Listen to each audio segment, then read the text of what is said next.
नमस्कार दोस्तों, मेरा नाम है विमल सिंह। बालाजी स्टडी अड्डा में आपका स्वागत है। संविधान पर आधारित अलग अलग टॉपिक वाइज हम आपको प्रश्नों की प्रैक्टिस करा रहे हैं। तो 15 नंबर का टॉपिक हमारा राष्ट्रपति जो है वो चल रहा था, जिसमें कुल प्रश्नों की संख्या 148 थी, जिसका आज हम सबसे आखिरी पार्ट देखेंगे। जस्ट इससे पहले के प्रश्न यदि आपने नहीं देखे हैं, साइड में आई बटन में वीडियो आपको मिल जाएगा। यहाँ पर 101 से लेकर 125 तक हमने प्रश्न देखे थे। आज के इस वीडियो में 126 से लेकर के 148 तक बाकी बचे हुए सभी प्रश्न जो है वो देखेंगे। तो चलिए स्टार्ट करते हैं प्रश्न नंबर 126 से। 126 प्रश्न है आपका कि भारत के निम्नलिखित जो राष्ट्रपति हैं उनमें से कौन एक कुछ समय के लिए गुट निरपेक्ष आंदोलन के जो है वो महासचिव जो है वो भी थे। चार यहाँ पर ऑप्शन है। Doctor Sarvepalli Radhakrishnan, B option है वराहगिरी वेंकटगिरी, सी ऑप्शन है ज्ञानी जैल सिंह और डी ऑप्शन है डॉक्टर शंकर दयाल शर्मा। आपको बताना है कि भारत के निम्नलिखित जो राष्ट्रपति हैं सब भारत के राष्ट्रपति हैं। इनमें से कौन ऐसे हैं जो एक कुछ समय के लिए गुट निरपेक्ष आंदोलन के महासचिव भी जो है वो थे। बताइए ऑप्शन एबीसीडी में से कौन सा सही होगा। चलिए बात कर लेते हैं फिर आंसर की। तो आपका ऑप्शन सी वाला यहाँ पर बिल्कुल सही हो जाएगा। ज्ञानी जैल सिंह जो है ये कुछ समय के लिए गुट निरपेक्ष आंदोलन के महासचिव भी जो है वो रह चुके हैं। 127 प्रश्न बेहद ही महत्वपूर्ण, काफी कॉम्पिटिटिव लेवल वाले एग्जाम में ये प्रश्न पूछा जाता है और यही प्रश्न मैंने पिछले वाले वीडियो में भी आपसे पूछा था कि भारत के प्रथम मुस्लिम राष्ट्रपति कौन थे। Doctor Fakhruddin Ali Ahmed, doctor Zakir Hussain, doctor APJ Abdul Kalam या फिर वीवी गिरी। ये प्रश्न तो आपको बिल्कुल रटा होगा, किसी ने भी गलत नहीं किया होगा। आंसर की बात करते हैं तो डॉक्टर जाकिर हुसैन। तो जाकिर हुसैन जो है आपका बिल्कुल सही होगा। ये भारत के तीसरे राष्ट्रपति थे और प्रथम मुस्लिम राष्ट्रपति थे, ये भी ध्यान रखिएगा। कार्यकाल इनका 13 मई 1967 से स्टार्ट हुआ था और 3 मई 1969 तक जो है वो आपका चला था। जन्म इनका हुआ था 1897 में, हैदराबाद तेलंगाना। इनके संबंध में एक प्रश्न ये भी आता है कि कौन से ऐसे राष्ट्रपति थे जिनका कार्यकाल में ही निधन हो गया था। तो यही भारत के तीसरे मुस्लिम राष्ट्रपति जाकिर हुसैन।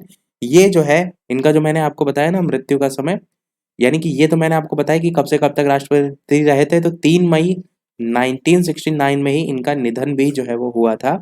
तो कार्यकाल के दौरान ही जो है इनका निधन हुआ था। अगला प्रश्न देखते हैं 127। प्रश्न आपका है कि भारत के राष्ट्रपति का निर्वाचन एक निर्वाचक मंडल द्वारा किया जाता है। तो ये जो निर्वाचक मंडल है वो निम्नलिखित में से किनके निर्वाचित सदस्यों से मिलकर बना होता है, ये आपसे यहाँ पर पूछा गया है। बताइए संसद के जो दोनों सदन हैं, या राज्यों की विधानसभा, या फिर राज्यों की विधान परिषद, या फिर दिल्ली और पुडुचेरी जो है उनकी विधानसभा। इस प्रकार से चार ऑप्शन है, बताइए इनमें से कौन सा सही होगा। नीचे कूट दे रखे हैं जैसे कि 1 और 2, 1 2 और 3, 1 2 और 4, 3 एंड 4। बताना है आपको निर्वाचक मंडल निम्नलिखित में से किनके निर्वाचित सदस्यों से मिलकर जो है वो बना होता है।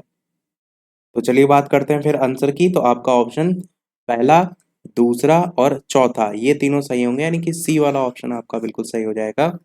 राज्यों की विधान परिषद जो है ये इसमें शामिल जो है आपका नहीं होगा। अगला देखते हैं आपका 129 प्रश्न। प्रश्न है कि लाभ जो है उसके पद का निर्णय जो है वो कौन करेगा। राष्ट्रपति और राज्यपाल करेगा, संघीय संसद करेगी, या फिर संघ लोक सेवा आयोग करेगा, या फिर उच्चतम न्यायालय जो है उसके द्वारा किया जाएगा। बताइए कि लाभ के पद का जो निर्णय है वो इनमें से कौन जो है वो करेगा। तो ऑप्शन एबीसीडी में से आंसर की बात कर लेते हैं। तो आपका ऑप्शन संघीय संसद जो है वो बिल्कुल सही हो जाएगा। संघीय संसद के द्वारा लाभ के पद का निर्णय जो है वो होता है। अगला प्रश्न है आपका 130 कि निम्नलिखित में से किस भौगोलिक क्षेत्र जो है उसको अनुसूचित क्षेत्र घोषित करने का संवैधानिक अधिकार जो है वो किसको है। अगर कोई भौगोलिक क्षेत्र है और उसको अनुसूचित क्षेत्र जो है वो घोषित करना है, तो ये अधिकार, ये संवैधानिक अधिकार किसके पास होता है। राज्यपाल के पास होता है, मुख्यमंत्री के पास होता है, प्रधानमंत्री के पास होता है, या फिर राष्ट्रपति के पास होता है। तो बताइए इनमें से कौन सा सही होगा। चलिए बात कर लेते हैं उत्तर की। तो ऑप्शन एबीसीडी में से राष्ट्रपति आपका ऑप्शन डी वाला जो है वो बिल्कुल सही हो जाएगा। राष्ट्रपति के पास ये अधिकार होता है। 131 प्रश्न कह रहा है कि भारतीय संविधान के 70वें संशोधन के द्वारा भारत के राष्ट्रपति के चुनाव में जिन दो केंद्र शासित प्रदेशों को भाग लेने का अधिकार दिया गया था, वे दो केंद्र शासित प्रदेश कौन से जो है इनमें से हैं? दिल्ली और चंडीगढ़, दिल्ली और पुदुचेरी, दिल्ली तथा दमन व दीव, चंडीगढ़ तथा पुदुचेरी। बताइए इनमें से कौन सा सही होगा। तो चलिए बात करते हैं फिर आंसर की, इन चारों ऑप्शन में से कौन सा सही होगा। तो आपका ऑप्शन दिल्ली और पुदुचेरी बी वाला ऑप्शन यहाँ पर बिल्कुल जो है वो सही होगा। तो जो 70वां संशोधन था, इसके द्वारा भारत के राष्ट्रपति के चुनाव में जो दो केंद्र शासित प्रदेश थे उनको भी भाग लेने का अधिकार दिया गया था, तो वो थे दिल्ली और पुदुचेरी। ध्यान रखिएगा, अच्छा प्रश्न है। अगला प्रश्न देखते हैं 132। 132 प्रश्न है कि भारतीय गणतंत्र का वह कौन सा राष्ट्रपति था जो सदा भारतीय धर्म जो निरपेक्षता है उसको सर्वधर्म समभाव जो है वो कहता रहा। ए ऑप्शन है doctor S Radhakrishnan, B option है doctor Zakir Hussain, C option है डॉक्टर राजेंद्र प्रसाद और डी ऑप्शन है ज्ञानी जैल सिंह। तो चार ऑप्शन में से कौन सा सही होगा बताइए फटाफट से। साथ ही साथ वीडियो पसंद आए तो वीडियो को लाइक भी अवश्य करते रहिएगा, ताकि इसी प्रकार अच्छे अच्छे प्रश्न प्रैक्टिस हम आपको कराते रहें। बात कर लेते हैं फिर आंसर की ऑप्शन एबीसीडी में। तो आपका पहला ही ऑप्शन यानी कि डॉक्टर एस राधाकृष्णन जो है वो बिल्कुल सही होगा। डॉक्टर एस राधाकृष्णन जो है सदा भारतीय धर्मनिरपेक्षता जो है उसको सर्वधर्म समभाव जो है वो कहते रहे। अगला प्रश्न देखते हैं आपका 133 की भारत सरकार जो है उसका संवैधानिक अध्यक्ष जो है वो कौन है? राष्ट्रपति है, प्रधानमंत्री है, भारत का मुख्य न्यायाधीश है या फिर महान्यायवादी है? बताइए इनमें से कौन सा आपका सही होगा। भारत जो है उसके भारत सरकार जो है उसके संवैधानिक अध्यक्ष जो है वो कौन है? तो चलिए बात करते हैं फिर आंसर की ऑप्शन एबीसीडी में से। तो आपका राष्ट्रपति बिल्कुल सही होगा। भारत सरकार का संवैधानिक अध्यक्ष होता है राष्ट्रपति। अगला प्रश्न है आपका 134 की भारत के पहले राष्ट्रपति के रूप में डॉक्टर राजेंद्र प्रसाद का चुनाव किया गया था, तो किसके द्वारा किया गया था? निर्वाचक मंडल जो है उसके द्वारा किया गया था, भारत की जनता ने चुना था, संविधान सभा के द्वारा या फिर संसद के द्वारा? बेहतरीन प्रश्न, बताइए कि भारत के पहले राष्ट्रपति के रूप में डॉक्टर राजेंद्र प्रसाद का जो चुनाव है वो किया गया था। तो चलिए बात करते हैं आंसर की ऑप्शन चारों में से। तो आपका संविधान सभा के द्वारा जो है जो भारत के पहले राष्ट्रपति थे डॉक्टर राजेंद्र प्रसाद, उनका जो है वो चुनाव किया गया था। तो आपका सी वाला ऑप्शन यहाँ पर बिल्कुल सही हो जाएगा। अगला देखते हैं 135 प्रश्न कि यदि भारतीय उपराष्ट्रपति जो है अपना पद त्याग करने का निर्णय जो है वो लेते हैं, तो वे अपना त्याग पत्र किसे संबोधित जो है वो करके लिखेंगे? यहाँ पर देखिए भारतीय उपराष्ट्रपति पूछा गया, इस चीज को ध्यान दीजिएगा। बताइए चार ऑप्शन, प्रधानमंत्री, मुख्य न्यायाधीश, लोकसभा अध्यक्ष, राष्ट्रपति, कौन सा जो है आपका सही होगा? यदि भारतीय उपराष्ट्रपति अपना पद त्याग करने का निर्णय जो है वो लेते हैं, तो वे अपना त्याग पत्र किसे जो है वो संबोधित करके लिखेंगे? तो आंसर की बात करते हैं ऑप्शन एबीसीडी में से। तो आपका राष्ट्रपति को जो है वो संबोधित करके लिखेंगे। डी वाला आपका ऑप्शन यहाँ पर सही हो जाएगा। आसान सा प्रश्न था। 136 प्रश्न आपका बहुत ही बढ़िया है। भारत के प्रथम राष्ट्रपति सभी जानते हैं, किसी को ने भी यहाँ पर ऐसा नहीं होगा जिसने ये ना सुना हो कि भारत के पहले राष्ट्रपति कौन है। तो चलिए बात करते हैं आंसर की। तो आपका ऑप्शन डॉक्टर राजेंद्र प्रसाद बी वाला सही हो जाएगा, भारत के प्रथम राष्ट्रपति। और समय मैंने आपको बताया था कि 1950 से लेकर के 1962 तक 1962 तक जो है वो दो बार ये सबसे लंबे समय तक जो राष्ट्रपति का पद है उस पर जो है वो रहे थे, और दो बार जो है ये राष्ट्रपति के पद पर रहे थे। तो डॉक्टर राजेंद्र प्रसाद आपका बिल्कुल सही हो जाएगा। अगला देखते हैं आपका 137 प्रश्न। 137 प्रश्न है आपका कि भारत का जो राष्ट्रपति है वो आनुपातिक प्रतिनिधित्व पद्धति के अनुसार एकल संक्रमणीय मत द्वारा जो है वो निर्वाचित होता है। तो इसका निहितार्थ जो है वो इनमें से क्या है?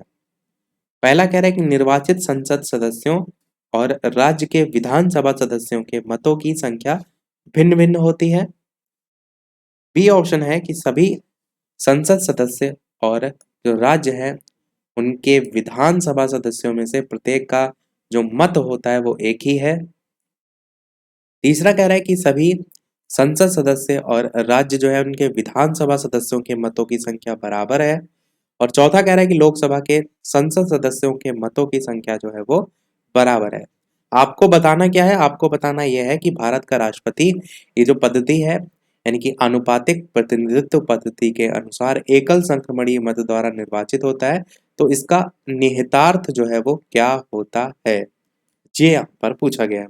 चलिए बात कर लेते हैं फिर आंसर की। अब तक आपने सोच अवश्य लिया होगा, तो आपका पहला ही ऑप्शन बिल्कुल सही होगा, यानी कि निर्वाचित संसद सदस्यों और राज्य के विधानसभा सदस्यों के मतों की संख्या भिन्न भिन्न होती है। तो ये आपका जो है इसका निहितार्थ हो जाएगा। 138 प्रश्न है कि भारत के जो राष्ट्रपति हैं उस पर महाभियोग लगाने का अधिकार जो है वो किसके पास होता है? क्या वो सर्वोच्च न्यायालय को होता है, या वो लोकसभा अध्यक्ष को होता है, या फिर संसद के दोनों सदनों को होता है, या फिर प्रधानमंत्री को होता है? बताइए इनमें से कौन सा जो है आपका सही होगा। तो चलिए बात करते हैं फिर आंसर की। इन चारों ऑप्शन में से कौन सा जो है आपका सही होगा? तो आप क्या कहेंगे? राष्ट्रपति पर महाभियोग लगाने का जो अधिकार होता है वो संसद के दोनों सदनों को होता है। तो आपका सी वाला ऑप्शन सही होगा। 139 प्रश्न है कि भारत में राष्ट्रपति राज्यसभा के कितने सदस्यों को मनोनीत कर सकता है? ये भी प्रश्न आपका काफी पूछा जाता है। बताइए, ये जरूर ध्यान दीजिएगा कि राज्यसभा या लोकसभा में से किसमें जो है वो पूछा गया है। तो 2, 10, 12, 6 कौन सा सही होगा ये आपको बताना है। चलिए बात करते हैं आंसर की। तो 12 सदस्य आपका जो है वो बिल्कुल सही होगा। भारत का जो राष्ट्रपति है वो राज्यसभा के 12 सदस्यों को मनोनीत कर सकता है। तो इसमें किस प्रकार से सदस्यों का विभाजन होता है? तो राज्यसभा जो है उसमें आधिकारिक रूप से 250 जो है वो सदस्य होंगे, जिसमें से 238 सदस्य राज्यों और संघ राज्य क्षेत्रों के प्रतिनिधि होंगे, और जो 12 सदस्य हैं इनको राष्ट्रपति द्वारा नामांकित जो है वो किया जाएगा। और राज्यसभा आप सभी जानते हैं कि एक स्थायी निकाय होता है। राज्यसभा एक स्थायी निकाय या स्थायी सदन होता है, इसे भंग जो है वो नहीं किया जा सकता। 140 प्रश्न है आपका, निम्नलिखित में से कौन हमारे देश के दोनों में से किसी भी सदन का सदस्य नहीं होता है? प्रधानमंत्री, वित्त मंत्री, राष्ट्रपति, रेलवे मंत्री, कौन सा इनमें से सही होगा?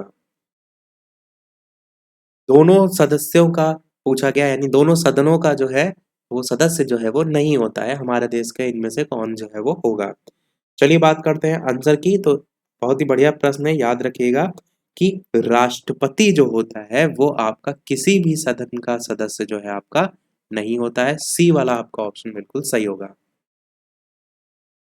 अगला प्रश्न देखते हैं 141 कि युद्ध की घोषणा या शांति का फैसला करने में कानूनी रूप से सक्षम जो है वो इनमें से कौन है? युद्ध वगैरह की जब घटना आती है तो किसका नाम आता है? राष्ट्रपति, संसद, मंत्रिपरिषद या प्रधानमंत्री? तो आप कहेंगे जो सबसे उच्च पद होगा बस वही आएगा। तो बस राष्ट्रपति ही यहाँ पर भी सही हो जाएगा। चाहे फिर यहाँ पर युद्ध की घोषणा की बात हो या फिर शांति का फैसला जो है उसकी बात हो, इसमें कानूनी रूप से जो सक्षम होता है वो राष्ट्रपति जो है वो होता है। अगला देखते हैं। हमारे देश में आप देखेंगे तो प्रधानमंत्री का रोल ज्यादा दिखता है, राष्ट्रपति का कम देखने को मिलता है। अगला देखते हैं 142 प्रश्न, भारत में केंद्रीय मंत्री जो है उनको गोपनीयता की शपथ किसके द्वारा दिलवाई जाती है? भारत के प्रधानमंत्री, भारत के राष्ट्रपति, भारत के मुख्य न्यायाधीश या फिर भारत के नियंत्रक और महालेखा परीक्षक? बताइए, भारत में जो केंद्रीय मंत्री हैं उनको गोपनीयता की शपथ जो है वो किसके द्वारा दिलवाई जाती है?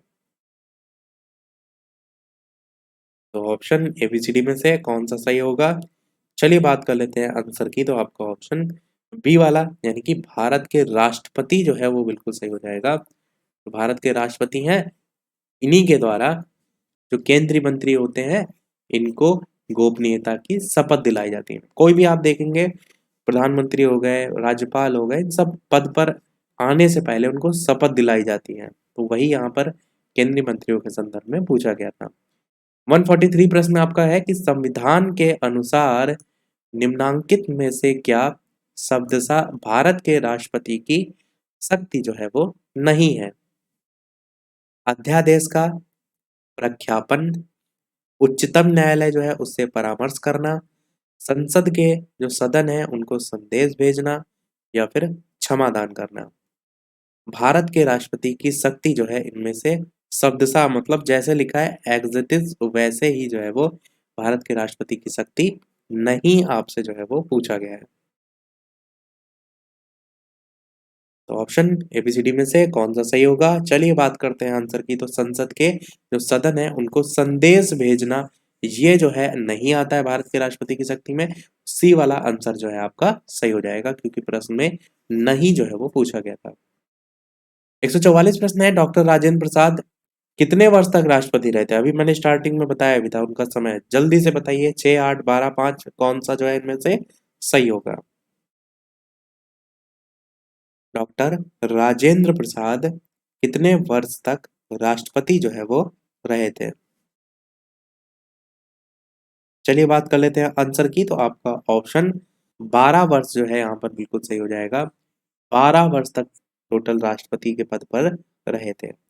समय मैंने बताया वही 1950 से 1962, तो 12 वर्ष यहीं से जो है आपके हो जाएंगे। अगला देखते हैं 145 प्रश्न, इनमें से किसने भारतीय गणतंत्र के 12वें राष्ट्रपति के रूप में कार्य किया था? प्रतिभा देवी सिंह पाटिल, डॉक्टर एपीजे अब्दुल कलाम, के आर नारायणन, या फिर आर वेंकट रमन। तो 12वें राष्ट्रपति के बारे में जो है यहाँ पर पूछा गया है। बताइए इनमें से कौन जो है वो थे? चलिए बात करते हैं आंसर की। तो आपका पहला ही ऑप्शन प्रतिभा देवी सिंह पाटिल जो है वो बिल्कुल सही हो जाएगा। आपको ये भी पता होना चाहिए कि वर्तमान में कौन से नंबर के राष्ट्रपति हैं। तो देखिए आंसर की बात करते हैं तो हम ए ऑप्शन के साथ जाएंगे। इनके बाद कौन आए उसको समझिए। तो प्रतिभा देवी सिंह पाटिल जो है इनके बाद प्रणब मुखर्जी जी जो है वो आए थे राष्ट्रपति के तौर पर, जिनका समय जुलाई 2012 से लेकर के 2021 लिख दिया मैंने, 2012 से लेकर के 2017 तक जो है वो रहा था राष्ट्रपति के पद पे। 2017 तक जो रहे, ये कौन सा नंबर हो गया प्रणब मुखर्जी जी का? 13 नंबर, क्योंकि ये 12 नंबर की थी। इसके बाद 14 नंबर के जो अब राष्ट्रपति वर्तमान में चल रहे हैं, इनका कार्यकाल 2017 से स्टार्ट हुआ है, 25 जुलाई 2017 से स्टार्ट हुआ है, और इनका नाम क्या है? रामनाथ कोविंद। श्री रामनाथ कोविंद जो है ये वर्तमान में राष्ट्रपति हैं। कौन से नंबर के हैं? 14वें राष्ट्रपति हैं। ये वीडियो हम मई 2021 में देख रहे हैं, तो वर्तमान में जो है ये है। अगला देखते हैं 146 प्रश्न, निम्नलिखित में से कौन भारत के राष्ट्रपति के चुनाव में जो है वो भाग नहीं लेता है? और जो वर्तमान में राष्ट्रपति हैं इनका जन्म कब हुआ था? तो उनका जन्म 1945 में हुआ था, जो रामनाथ कोविंद है। बताइए अगला प्रश्न कि कौन भारत के राष्ट्रपति के चुनाव में भाग नहीं लेता है? राज्यसभा, लोकसभा, विधानसभा, विधान परिषद, कौन सा इनमें से सही होगा? चलिए बात करते हैं आंसर की ऑप्शन चारों में से। आपका विधान परिषद जो है वो बिल्कुल सही हो जाएगा, भारत के राष्ट्रपति के चुनाव में जो कि भाग नहीं लेता है। 147 प्रश्न देखते हैं, जो कि है निम्नलिखित जो राष्ट्रपति हैं उनमें जिस क्रम में सेवा की, उसमें निम्नलिखित में से कौन सा क्रम जो है वो सही है? बताइए इनका क्रम जो है किस आधार पर आएगा? और ये सेकंड लास्ट प्रश्न होगा। स्टार्टिंग में मैंने बताया था 148 हमारा लास्ट प्रश्न है, और एक प्रश्न हम आपसे भी पूछेंगे। तो चलिए बात करते हैं अब आंसर की। तो बी वाला आपका सही होगा, एन एस रेड्डी, फिर ज्ञानी जैल सिंह, फिर आर वेंकट रमन, और फिर बाद में डॉक्टर शंकर दयाल शर्मा जो है इनका टाइम था 1992 से 1997 के समय। वेंकट रमन जी जो है इनका समय था 1987 से 1992 के समय। ज्ञानी जैल सिंह जो है इनका समय था 1982 से 87 तक, 1987 तक। और जो रेड्डी जी हैं जिनका नाम है नीलम संजीव रेड्डी, ये 1977 से 82 तक जो है वो रहे थे। तो सीरियल से जो है इनका इस टाइप से चलता है। देखते हैं हमारा लास्ट प्रश्न। और इस लास्ट प्रश्न को देखने से पहले वीडियो अभी तक आपने लाइक ना किया हो तो सभी लोग वीडियो को लाइक अवश्य कर दीजिएगा। आपके एक लाइक से मुझे ही मोटिवेशन मिलता रहा है, इसी प्रकार अच्छे अच्छे प्रश्न हम प्रैक्टिस कराते रहें। चैनल पर नए हो तो सब्सक्राइब करके भी और जुड़ जाइएगा, और टेलीग्राम चैनल से ना जुड़े हो तो लिंक आपको डिस्क्रिप्शन में मिल जाएगी, सर्च करके भी जुड़ सकते हैं। 148 प्रश्न कह रहा है कि भारतीय संविधान के अनुसार जो कार्यपालिका है उसका प्रमुख कौन है? प्रधानमंत्री है, भारत सरकार के मुख्य सचिव हैं, राष्ट्रपति हैं, या फिर केंद्रीय गृह मंत्री हैं? बताइए इनमें से कौन सा जो है आपका सही होगा। तो ऑप्शन एबीसीडी में से चलिए बात करते हैं फिर आंसर की। तो भारतीय संविधान के अनुसार कार्यपालिका का जो प्रमुख होता है वो होता है आपका राष्ट्रपति। तो राष्ट्रपति सी वाला ऑप्शन आपका यहाँ पर बिल्कुल सही हो जाएगा। कार्यपालिका का प्रमुख राष्ट्रपति होता है। सभी हमारे प्रश्न समाप्त हुए। अब एक प्रश्न आपके लिए भी, जैसे कि सभी वीडियो में हम आपसे एक ना एक प्रश्न पूछते हैं, तो इसके बाद जो हमारा चैप्टर है वो है उपराष्ट्रपति। अभी तक हमारा राष्ट्रपति चल रहा था, अब है उपराष्ट्रपति। तो उपराष्ट्रपति से संबंधित प्रश्न है कि उपराष्ट्रपति पद के निर्वाचन के लिए उम्मीदवार की अधिकतम आयु कितनी होती है? 65 वर्ष, 70 वर्ष, 75 वर्ष, या कोई सीमा ही नहीं होती। ऑप्शन ए, बी, सी या डी में से कौन सा सही होगा? अपना आंसर वीडियो के मेन कमेंट में टाइप करके अवश्य बताइएगा। साथ ही साथ लाइव टाइमिंग तो है दोपहर के 3 बजे और शाम के 8 बजे, तो लाइव आकर भी वीडियो आप देख सकते हैं। तो मिलते हैं फिर, चलिए अगले वीडियो में कुछ नए प्रश्नों के साथ, नए टॉपिक के साथ। तब तक के लिए नमस्कार, जय हिंद।